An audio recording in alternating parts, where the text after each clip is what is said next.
You ask Tiger to solve. This deals with linear equations with one unknown. The final result is n equals 7. Let's solve it step by step. Group all constants on the right side of the equation. Subtract 15 from both sides.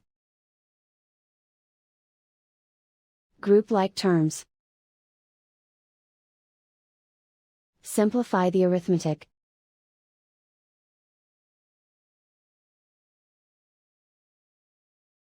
Convert the n into a positive number. Multiply both sides by -1. Remove the ones. Simplify the arithmetic. And so the final result is n equals 7.